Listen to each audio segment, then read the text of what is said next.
What we're going to talk about today is how freelance careers can truly work for you.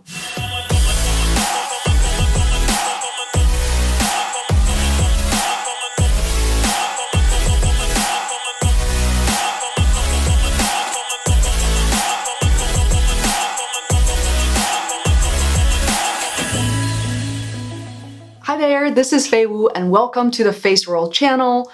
We are all about helping creative entrepreneurs celebrate their financial and creative freedom. In particular, we create these tips and tools videos on how to create your lifestyle business. So stay tuned. If you haven't subscribed, please hit the subscribe button and also hit the notification bell button to make sure you don't miss out a new video. If you have tried freelancing but found the attempt to be unsuccessful, or if you're contemplating starting your freelance career for the first time, you've arrived at the right place. I'm going to break down some of the myths and truth, as well as tips to help enhance your freelance career in the future. So here's myth number 1. I won't make enough money to make ends meet. It is not true. I worked at several top-notch business consulting as well as marketing agencies in and outside of Boston. And I can tell you that on average, we paid, meaning I myself as a project manager and producer, paid freelancers over the years between $85 an hour to $150 an hour. And there's some exceptional freelancers who were paid $250 or more. And why do they deserve more money? I know it sounds ridiculous. Why couldn't we find somebody cheaper? Well, there are a lot of people who were cheaper, but couldn't really get the work done as effectively, as in great condition as they did. And the money was totally worthwhile. So imagine someone was able to give you great consulting and freelancing service at a higher rate, but that person was able to get it done within hours as opposed to days or weeks. If we use a medium number of $100 an hour, so here's the math. If that person works only 20 hours a week, which is considered half-time, then over the course of a year, that person is going to collect $100,000. So for someone within that same level, working 40 hours a week as a full-time employee, that person is probably making around the same amount of money, possibly a little less. So it's not true that you won't be making enough money. You do have to price yourself right, which we'll cover in a separate video. Myth number 2, that it takes longer to make the same amount of money, possibly less, as a freelancer. It's not true. As we just explained in myth number 1, it doesn't take longer but shorter period of time to make the same or more money as a freelancer. And that's truly the financial freedom and when it comes in. As of 2015, there was a report saying that on average, an American person will spend 2 solid weeks traveling on the road just for commute alone. That means 2 weeks times 24 hours a day, times 10 days, that's 240 hours every year on commute alone. And many people spend more time. So when you think about that for a second, instead of watching Netflix as a freelancer where you have those downtime because you don't need to commute, then that's 240 times $100 an hour. That is $24,000 extra per year that you can be making while other people are stuck in traffic. Myth number 3, client base is completely unstable. Therefore, freelancing isn't a great option. It's also not true. I started freelancing in 2016 and 17, and it wasn't just me. A lot of my other colleagues chose the same path, and we kept in touch and to talk to each other and kind of really support each other through that journey.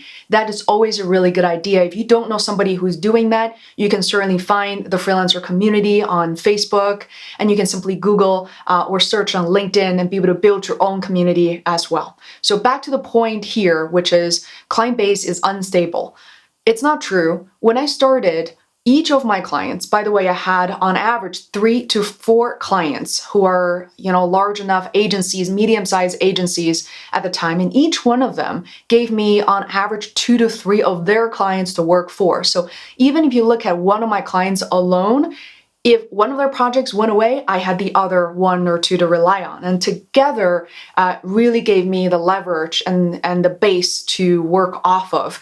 And on average, I was working more than 40 hours a week, which was a lot to take on. But in the future video, I will talk about how to really balance your client base and not work nearly as much. I think I was getting too excited at the beginning. So it's important for you as well not to say yes to everything. Overall, the one way and the best way, the secret sauce to generate more income is to have multiple revenue streams. When you work as a freelancer and having multiple clients and projects is almost similar. That is the foundation of having multiple revenue streams. Take a listen at my interview with Dory Clark, who talks about that in greater details and how to scale your business. Myth number 4, health insurance is a nightmare. You will not be able to manage it. It's not true. If you have a partner, or if you're in a marriage, partner meaning you're living together, so that's considered to be a domestic relationship, or if you're married with or without children, you can definitely talk to your partner about participating in his or her health insurance. And for a lot of people, for a lot of freelancers starting out, that was a really big benefit. But I also want to address and talk about the fact that even if you're a single person, or if you're a single parent raising a family, you still have options. In fact, what you should look into is marketplace health insurance, which is from the government. That's what market health insurance stands for. What people don't know is that you don't have to make the bare minimum income in order to qualify. So for example, as of 2017, you still qualify if you make under 400% of FPL. And FPL means federal poverty line. So if you're a family of 3, could be mom, dad, and kid, or mom raising 2 kids. So a family of 3, you will still qualify if you make under $79,000 or less. Now, you may be thinking, what if you make more than $79,000? Let me clarify. The $79,000 actually is a little over that by like $100 or $200. If you make $79,000, it means that is after business expenses. So let me make it very clear. The $79,000 is your income minus business expenses. As a freelancer, you're going to spend money on business expenses. There's no doubt. I have a detailed article, which I will list in the description below to really break that down. But at a high level, for the purpose of this video, you will be able to deduct your office renovation, what you need, pens and papers, of course, and all the office supplies. It actually adds up. Maybe you need to upgrade your new computer, get your new iPad, and for podcasters like myself, I may need a new camera to travel with, new microphone, these upgrades, and also software. I use FreshBooks for my invoicing collection. I use ConvertKit for email marketing. I need to pay Squarespace for my website. The list goes on. So after you deduct all the business expenses, that is the $79,000 that you'll still qualify for a family of 3. So it's out there and the system is available for you to explore. It's all under healthcare.gov. So you may be wondering at some point, you may be making as a freelancer over $200,000 a year. Trust me, it happens, and it happened to me. And at that point, yes, you will qualify for a lot less government subsidized health insurance options. But this video and the purpose of having this conversation really is for people who are starting out and contemplating, how scary the situation would be, especially if you make less. Here's another tip. If you cannot estimate your initial first year or even second year income, it's completely understandable. I called up Massachusetts Health Connector, which is also known as MA Health Connector. It was originally known as the Obamacare. I called them up and told them my situation, which is that early 2016, I became a freelancer. My full-time income the previous year was X, but chances are I wasn't going to make nearly as much. So it was widely understandable. The customer service rep was really helpful and clearly has heard stories like mine multiple times. So what I've been told was I could generally estimate my income. And for you guys, a safe measure would be perhaps, half of what you made as a full-time person. And from there, they're going to tell you how much you might be paying for health insurance. Back in 2016 and 17, health insurance was much lower than what it is right now. And for me, as a 30-something-year-old, generally healthy person, I needed to spend about $120. That's it, $120 each month. And right now, I spend about $250 each month. That is actually a lot less than what most people would imagine. So what you can do is give them a call back in October or November when you have a better sense of how much money you'll be making, and they will re-estimate that. You don't have to freak out if your estimate at the beginning of the year was inaccurate. Okay, myth number 5. Do you need a company in order to freelance? No, you do not. What we mean by company is the usual, the LLC, the S Corp, the C Corp.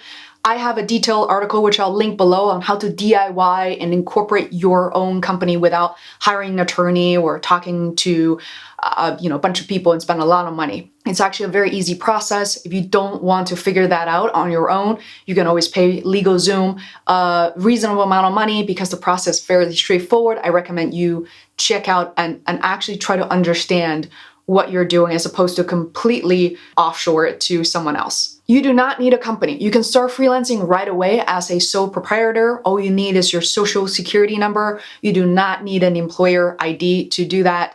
However, you may be asking me like, Faye, what should I do?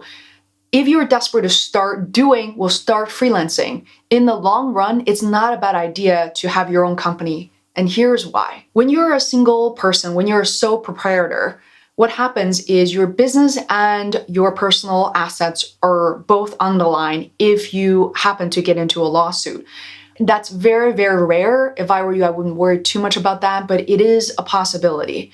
So when you have a company, only your business assets are on the line. Your personal assets, such as your car, your house, your vacation homes, are not part of the calculation unless they're used for business purposes. Your personal assets are under protection. I think that is the most meaningful differentiator that you should think about. By the way, I have a detailed article on how to DIY and incorporate your own company, and I've listed in the description below. It's something you can do completely on your own. I thought the process was quite interesting. Here are some of the tips I would like to mention to enhance your freelancing career. The full-time experience working inside a corporation, it could be beneficial for you as a future freelancer, and here's why. A lot of young people I've spoken with, just starting their career, fresh out of school, want to start freelancing right away. And depending on the person, my response to them isn't always, yes, go ahead, of course you could do it. But I actually find the corporate experience when it comes to all hands meetings, talking to a supervisor about your personal growth, having a community of designers, developers, whichever domain that you're in could be very helpful and also helps you hone in on that social aspect of things and for you to build relationships with people face to face. And you never know, a lot of them could be very helpful to your freelance career later on. The full-time career can also kind of force you in an environment where you're interacting with other people. If you're currently working full-time and you find yourself really haven't spoken to anyone else, please start that journey right away. Invite people out to lunch. Walk over to an entirely different department, such as IT or finance or legal department, and start talking to people and learn what they're doing. Maybe that's the creative department. And really start building that relationship, acquire new skills outside of your own domain, and foster those relationships for the future. The last thing I'll mention, and it's a pain point that often comes up for a lot of freelancers, is that they worry about loneliness. They think that they can only be working from home, which is also not true. You can easily head over to a cafe if you want to surround yourself with other people who are also working. Another option is that you can offer as a freelancer to go work inside an office of one of your clients. And that's not a bad idea because as a freelancer, you want to make yourself, your face recognizable and known to people, whether that person is a manager or a C-suite person or other freelancers in the office. If you happen to be a freelancer with clients who don't have a physical space, you can actually go to WeWork and a lot of these co-working spaces as well. And over there, you can mingle with other brands, potential clients. So there are options. If you're still watching this video, I want to thank you very much. And if you have any questions, doubts about freelancing, the things you're struggling with, you heard other people struggle with, I'm all ears and I want to do what I can to help you. And the reason why I build this channel is to build a community. This should be a safe space for us to talk about anything really and be supportive of each other. So thank you for watching this video. Please consider subscribing and turn on the notification button so that you don't miss our new videos. I'll see you in the next one. Thank you so much.